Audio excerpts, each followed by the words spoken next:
میں نے حیران ہو کر اس شخص کو دیکھا تھا۔ وہ میری طرف دیکھتے ہوئے بولا، اگر تم نے مجھے رضامندی نہیں دی تو ابھی کے ابھی تمہارے باپ کی نوکری چلی جائے گی، اور رہی تمہارے سو کالڈ منگیتر کی نوکری تو وہ بھی ختم کروانا میرے بائیں ہاتھ کا کھیل ہے۔ اور جہاں تک مجھے معلوم ہوا ہے تمہاری امی بھی ایک اسکول میں ٹیچر ہیں، تو تم یہ تو ہرگز نہیں چاہو گے کہ انہیں بے عزت کر کے اسکول سے نکالا جائے۔ جبکہ میری آنکھیں نمکین پانیوں سے بھرنے لگی تھی۔ یہ امیر لوگ اپنے آپ کو نہ جانے کیا سمجھ لیتے ہیں۔ میرا دل چاہ رہا تھا اس خوبصورت چہرے کو نوچ لوں، اس کو بتاؤں کہ وہ کتنا واہیات انسان ہے۔ اس نے میری طرف دیکھا اور پراسرار لہجے میں بولا، تمہارے پاس 2 دن ہیں، اور ان 2 دنوں میں تم فیصلہ لے سکتی ہو کہ تمہیں کیا کرنا ہے۔ جبکہ میرا بس نہیں چل رہا تھا کہ میں اس آدمی کا قتل کر دوں۔ اس نے مجھے ایسے دوراہے پر لا کر کھڑا کر دیا تھا جہاں پر دونوں طرف ہی کھائی تھی۔ اگر میں ہاں کرتی تو میری پوری زندگی برباد ہو جاتی، اور دوسری طرف اگر میں نہ کرتی تو یہ آدمی میری پوری فیملی برباد کر دیتا۔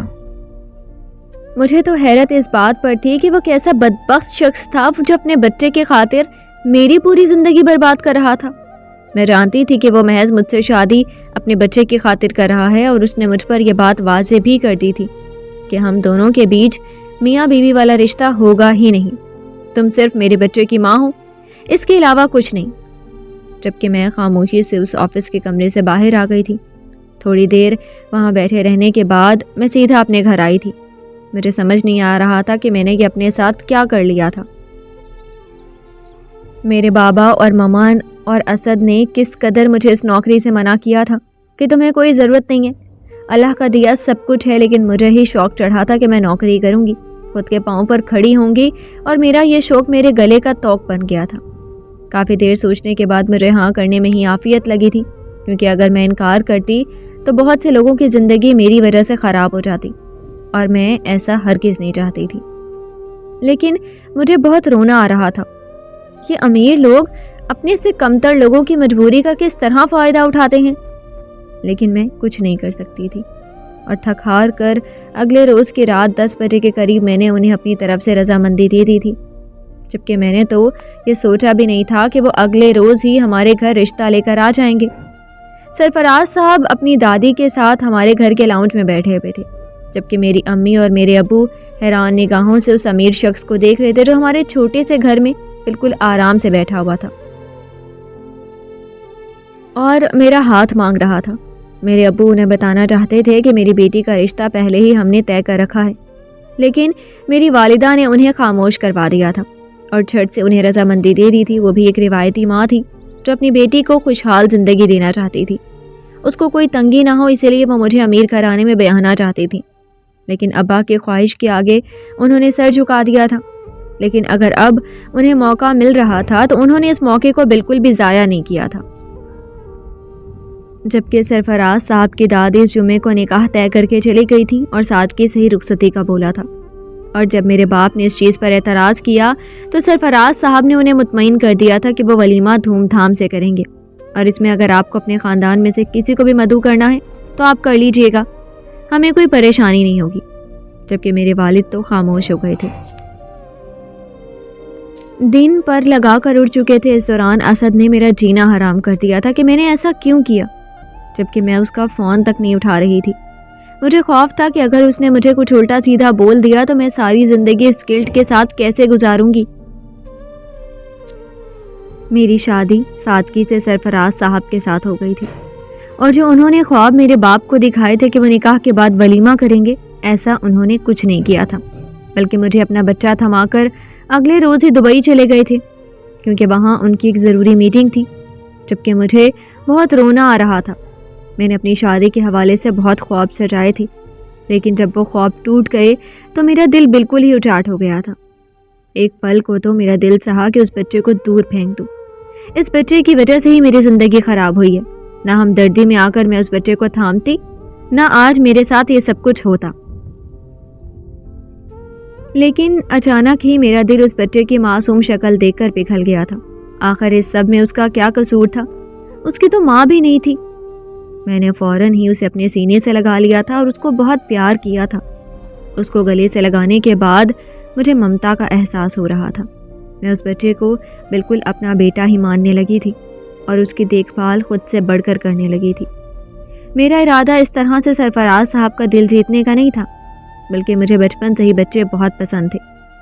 وقت کا کام ہے گزر جانا، اور آج مجھے اس بچے کی دیکھ بھال کرتے ہوئے پورا 1 مہینہ ہو گیا تھا۔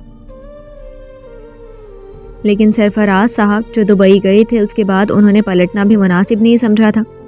میری امی اور ابو بھی کئی بار مجھ سے یہ سوال کر چکے تھے کہ تم کب ولیمہ کر رہی ہو، لیکن میرے پاس کوئی جواب نہیں ہوتا تھا۔ بھلا میں انہیں کیسے بتاتی کہ میرا شوہر گھر پر ہے ہی نہیں، تو میں کیا کروں؟ اور بس میں انہیں ٹال دیا کرتی تھی۔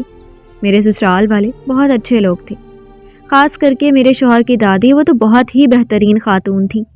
انہوں نے کبھی بھی مجھے بہو جیسا مانا ہی نہیں تھا، بلکہ وہ مجھے اپنی پوتی جیسی ہی مان دیتی تھی۔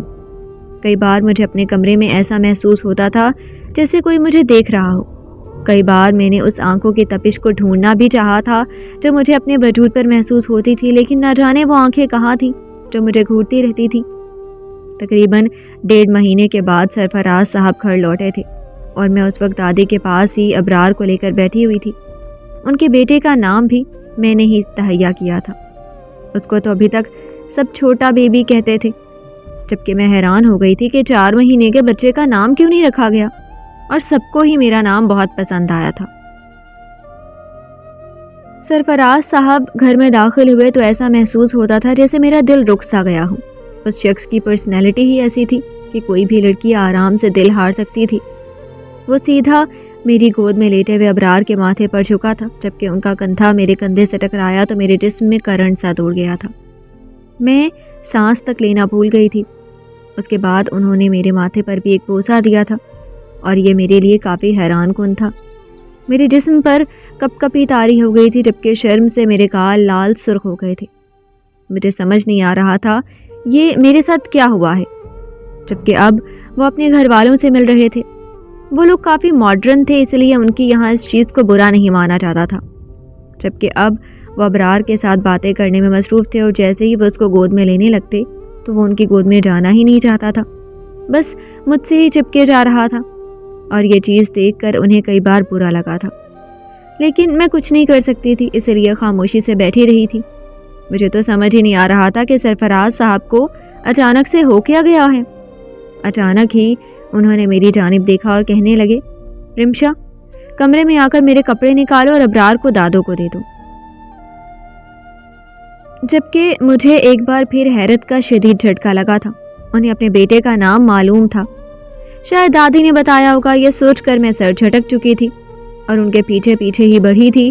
میں خاموشی سے ان کی الماری سے کپڑے نکال رہی تھی کہ اس وقت ہی وہ میرے پیچھے آ کر کھڑے ہو گئے تھے۔ میرے جسم میں کرنٹ سا دوڑ گیا تھا۔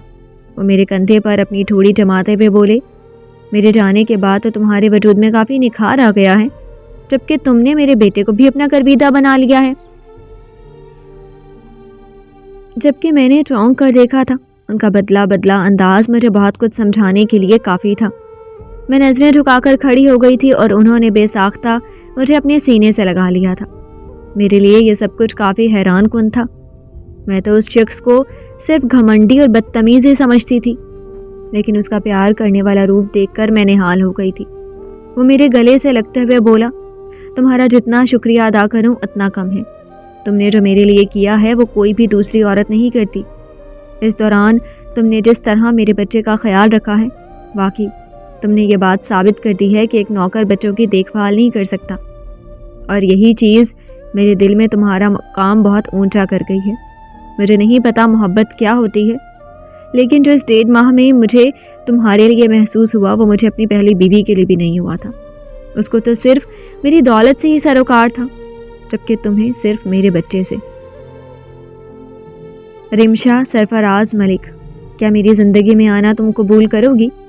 جبکہ اس کا پھیلا ہوا ہاتھ دیکھ کر میرے دل کی دھڑکنیں منتشر ہو گئی تھی۔ اگر آج میں اس کا یہ ہاتھ تھام لیتی تو ساری زندگی میری بہت ہی خوشگوار گزرتی، اور اگر آج میں اس کا یہ ہاتھ جھٹک دیتی تو ایک محبت کرنے والے شخص کو میں کھو دیتی۔ ویسے ہی اسد کو اپنی زندگی سے نکال کر میرے دل میں بار بار ٹیس اٹھتی تھی، اور اس بار میں خود کو کسی گلٹ کا شکار ہونے نہیں دے سکتی تھی۔ میں نے سرفراز کا ہاتھ تھام لیا تھا اور اس کے ساتھ ایک پرسکون زندگی گزارنا شروع کر دی تھی۔ لیکن مجھے حیرت اس بات پر تھی کہ انہیں ابرار اور میرے متعلق تمام باتیں کیسے معلوم تھیں۔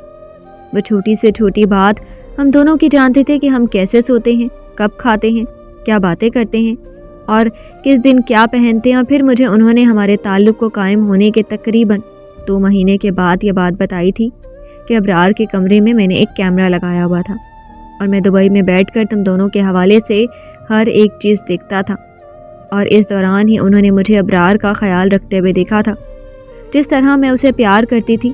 سرفراز کا ماننا تھا کہ ایک سگی ماں بھی نہیں کر سکتی، اور مجھے تو اس بچے سے ایسی انسیت ہو گئی تھی کہ شاید ہی مجھے اپنی اولاد سے ہوتی۔